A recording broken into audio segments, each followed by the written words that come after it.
மே மாதம் வளர்ப்பெற பஞ்சமி திதி நேரம் பார்க்கலாம். மே மாதம் 31 சனிக்கிழமை அதிகாலையிலே 2:15 ஜூன் 1 ஞாயிற்றுக்கிழமை அதிகாலையில நம்மளுக்கு பஞ்சமி திதி முடியுது. ஸோ நம்மளுக்கு முழு பஞ்சமி திதி வந்துட்டு சனிக்கிழமை முழுசா இருக்கு. நீங்க எப்பனாலும் வழிபடலாம். அம்மனுக்கு உகந்த நாள் சனிக்கிழமையில. இது வளர்ப்பெற பஞ்சமி, அம்மனை வணங்குவதுக்கு உகந்த நாள்.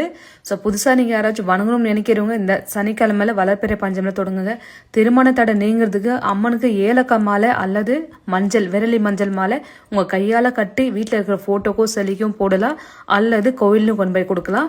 இது 9 பஞ்சமிக்கு பண்ணுங்க. கண்டிப்பாக திருமண தடை நீங்கி உங்களுக்கு கை கூடும். நம்பிக்கையோட பண்ணுங்க. கோயிலுக்கு போக முடியாதவங்க வீட்டில் இருக்கிற அம்மன் சிலைக்கோ ஃபோட்டோக்கோ நீங்கள் ஏலக்காய் மாலை அல்லது விரலி மஞ்சள் மாலை ஒற்றைப்படியில் போடும். 21, 51 உங்கள் கையால் கோத்து மாலை போட்டு நீங்கள் வேண்டிட்டு வந்தால் 9 பஞ்சமுக்குள்ளே உங்களுக்கு நல்லது நடக்கும்.